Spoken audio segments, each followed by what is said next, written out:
Movie शुरू होती है जहां एक डॉक्टर एक लड़के को स्कूल में वैक्सीन लगा रहा है। लड़के का नाम कोले होता है। वह इंजेक्शन लगाने से बहुत डरता है, लेकिन फिर भी डॉक्टर उसे बहला फुसला कर वैक्सीन लगा देता है और वह चिल्लाने लगता है। इसके बाद स्कूल की छुट्टी हो जाती है और वह स्कूल के बाहर एक लड़की से बात करता हुआ नजर आता है। वह लड़की उसकी फ्रेंड होती है जिसका नाम मेलेनी होता है, जो कि कोले की पड़ोसी है। इतने में मेलेनी के पापा कार से उसे घर ले जाने के लिए आ जाते हैं। फिर वह लड़की उसके पापा से कहती है कि पापा, कोले को भी ले चलते हैं, उसे घर छोड़ देंगे। लेकिन उसके पापा बहुत खड़ूस हैं। वे कोले से कहते हैं कि तुम्हारे पापा ने तो बस लगवाई है ना, उससे चले जाना। यह कहकर वे चले जाते हैं। फिर कोले पैदल घर जा रहा होता है। तभी कुछ लड़के साइकिल से आते हैं और उसे परेशान करने लगते हैं। एक मोटा लड़का उसे धक्का देकर नीचे गिरा देता है। तभी कोले की बेबी सिटर वहां आ जाती है जिसका नाम बी होता है। वह उस मोटे लड़के की साइकिल का टायर पंचर कर देती है। फिर वह सब लड़के भाग जाते हैं। फिर बी उसे अपनी कार में लेकर चली जाती है और उसे घर छोड़ देती है।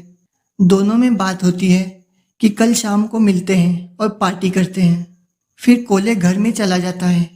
वह अपनी माँ के पास पहुंचता है जहां उसकी माँ घर के नीचे एक स्टोर रूम जैसी जगह में सफाई कर रही है और चूहे पकड़ने के लिए वहां चूहेदानी रख रही है। इसके बाद कोले अपने पापा के साथ एक प्लेग्राउंड में कार चलाना सीख रहा है। उससे कार स्टार्ट तो हो जाती है, लेकिन वह जैसे ही उसे आगे बढ़ाता है कार रुक जाती है। फिर उसके पापा कहते हैं कि आज के लिए इतना बहुत, अब अगले हफ्ते सीखते हैं। फिर वे घर चले जाते हैं। अगले दिन सुबह कोले अपने खिलौने में चाकू से कुछ कर रहा होता है। तभी उसके पापा आते हैं और उसे चाकू लेकर कहते हैं कि यह सब्जी काटने के लिए है और उसे डिश वॉशर में रख देते हैं। फिर कोले स्कूल बस में मेलेनी के साथ बातें करते हुए स्कूल जाता है। स्कूल के बाहर वह बी को एक लड़के के साथ देखता है। फिर स्कूल के बाद वह घर आ जाता है। यहाँ उसके माता पिता कहीं बाहर घूमने के लिए जा रहे हैं और बी घर पर आ जाती है। इसके बाद वे चले जाते हैं। उनके जाने के बाद पूरे घर पर कोले और बी का ही राज होता है। वे नाचते गाते हैं, स्विमिंग करते हैं, पार्टी करते हैं और बहुत से मज़े करते हैं। फिर शाम को भी खाना बनाती है। खाना खाने के बाद वे दोनों बाहर टीवी देखते हैं और टीवी के कैरेक्टर्स की नकल करते हैं। फिर वह कोले को सोने के लिए कहती है, लेकिन कोले को नींद नहीं आती।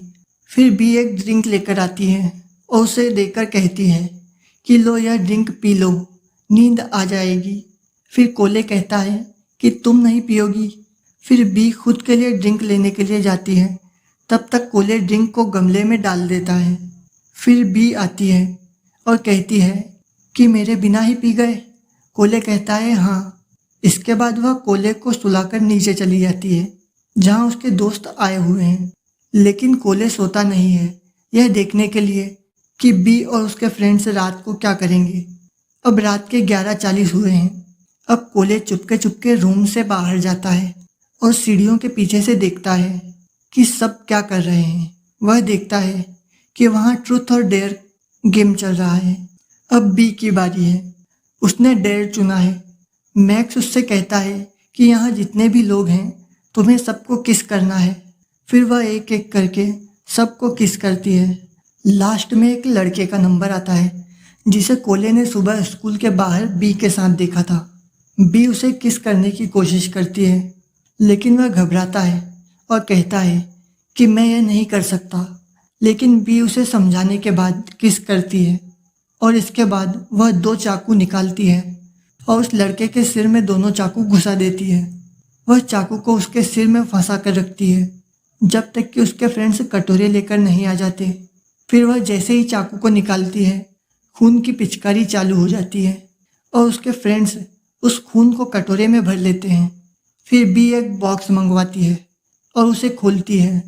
वह उस बॉक्स में से एक पुरानी सी बुक निकालती है और उसे पढ़कर रख देती है और कहती है कि चलो अब ऊपर से मासूम का खून लेकर आते हैं, यानी कि कोले का।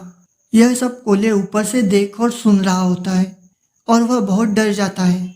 फिर वह चुपके चुपके फटाफट से अपने रूम में चला जाता है और पुलिस को कॉल कर सब कुछ बताता है कि यहाँ पर कुछ लोग हैं जिन्होंने एक लड़के को मार दिया है और अब वे मुझे भी मारने के लिए ऊपर आ रहे हैं। प्लीज़ मेरी मदद कीजिए और मेरे मम्मी पापा को फ़ोन करके बता दीजिए, वगैरह वगैरह। फिर फ़ोन काटने के बाद वह वहाँ से भागने की तैयारी करता है। वह एक पॉकेट नाइफ अपने पास रखता है, अपने शूज़ पहनता है। इतने में उसे उन लोगों के ऊपर आने की आवाज़ सुनाई देती है, तो वह फटाफट से लाइट बंद करके चादर ओढ़कर सो जाता है। फिर वे सब रूम के अंदर आते हैं। उन सबको लगता है कि कोले बेहोश है, क्योंकि बी ने जो ड्रिंक कोले को पीने के लिए दी थी उसमें बेहोशी की दवाई थी। और फिर बी उसके हाथ की नर्व में एक इंजेक्शन घुसाती है। कोले चुपचाप दर्द सहन कर लेता है, हालांकि वह इंजेक्शन से बहुत डरता है। फिर भी वह जरा भी नहीं हिलता और वह इंजेक्शन भर खून निकाल लेती है और इसके बाद वे सब जाने लगते हैं। तभी बी देखती है कि खिड़की खुली हुई है। फिर वह भी चली जाती है। फिर कोले फटाफट से उठता है और भागने की तैयारी में लग जाता है।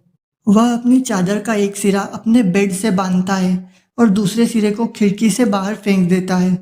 जैसे ही वह बाहर जाने वाला होता है कि तभी उसे चक्कर आते हैं और वह वहीं बेहोश हो जाता है और उसके पीछे बी खड़ी हुई होती है। फिर जब उसकी आंखें खुलती है तो वह खुद को एक कुर्सी से बंधा हुआ पाता है और उसके सामने बी और उसके सभी फ्रेंड्स खड़े होते हैं। सोनिया उसे कुकी खाने के लिए देती है, लेकिन वह नहीं खाता क्योंकि उसे कुकी पसंद नहीं है। फिर बी यह कहती है कि तुम्हें कुकी खा लेना चाहिए। मुझे सब पता है। जब मैं तुम्हारे रूम से बाहर जा रही थी मुझे शक हुआ था, इसलिए मैं बाहर जाकर तुम्हारे दरवाजे के पीछे छिपी थी। फिर जब मैंने दरवाज़ा खोलकर देखा तो तुम बाहर भागने की कोशिश कर रहे थे और तभी तुम बेहोश हो गए थे, क्योंकि मैंने तुम्हारा खून लिया था। इसका मतलब यह है कि तुम्हारा ब्लड शुगर लो है, इसलिए तुम्हें कुकी खा लेना चाहिए। फिर सोनिया उसे ज़बरदस्ती कुकी खिला देती है। इसके बाद सब उससे पूछते हैं कि तुमने क्या देखा, हमें सब बताओ। लेकिन वह कुछ नहीं बताता और बातें करते करते अपने पॉकेट नाइफ से धीरे धीरे हाथों में बंधी रस्सी को काटने की कोशिश करता है। वह बहुत पूछते हैं, लेकिन वह कुछ भी सच सच नहीं बताता कि उसने क्या देखा। इतने में पुलिस वहां आ जाती है। दो ऑफिसर्स अंदर आते हैं और सब पर बंदूक तान देते हैं। तभी मैक्स एक लोहे की रॉड को एक ऑफिसर की आंख में घुसा देता है, जिससे वह ऑफिसर अपना संतुलन खो बैठता है और उससे एक गोली चल जाती है, जो कि जाकर येलो स्कर्ट वाली लड़की को लग जाती है। फिर बी पीछे से एक तेज धार वाले हथियार से दूसरे ऑफिसर का गला काट देती है और मैक्स पहले ऑफिसर की आंखों में घुसी रॉड को खींचकर उसका सिर फाड़ देता है। इस तरह वे दोनों ऑफिसर्स को मार देते हैं। इतने में कोले अपने हाथ खोल लेता है और ऊपर की ओर भागने लगता है और सभी उसका पीछा करते हैं। ऊपर से वह जॉन को धक्का दे देता है, जिससे वह ऊपर से नीचे गिरता है और नीचे पड़ा हुआ कांच का टुकड़ा उसके गले में घुस जाता है और वह मर जाता है। फिर कोले अपने रूम में पहुंचता है और खिड़की से नीचे जाने की कोशिश करता है, लेकिन मैक्स उसकी चादर को ऊपर खींचता है, तो वह उससे बचने के लिए चादर छोड़कर नीचे गिर जाता है और स्टोर रूम की तरफ भाग जाता है। स्टोर रूम में पहुंचने के बाद वह चुपके चुपके अंदर जाता है। वहां बाहर मैक्स उसे ढूंढ रहा है। वह स्टोर रूम में देखता है कि वहां उस लड़के की लाश भी है जिसे उन सब लोगों ने मारा था। फिर वह उस लाश को पार करते हुए आगे बढ़ता है। वहां से वह एक स्क्रू मशीन लेता है और उसे वहां फैट ड्रैगन नाम का एक पटाखा भी मिलता है, जिसे वह रख लेता है। फिर वह स्क्रू मशीन से अपने घर के नीचे वाली जाली खोलता है और उसके अंदर चला जाता है, जहां बहुत सारी मकड़ी होती है। और फिर वह चुपचाप अंदर जाकर एक कोने में चादर ओढ़कर सो जाता है और जाली से बाहर देखता है कि कोई आ तो नहीं रहा। तभी सोनिया जाली खोल के अंदर आ जाती है।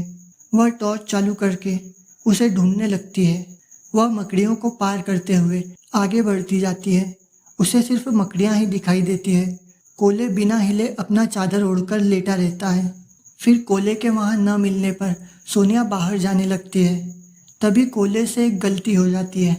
वह अपनी चादर पर चल रही मकड़ी से डरकर उसे नीचे फेंकता है और वह मकड़ी जाकर चूहेदानी में फंस जाती है और चूहेदानी की आवाज़ सुनते ही सोनिया पीछे मुड़ती है और कोले को देख लेती है और वह उसकी तरफ बढ़ती है।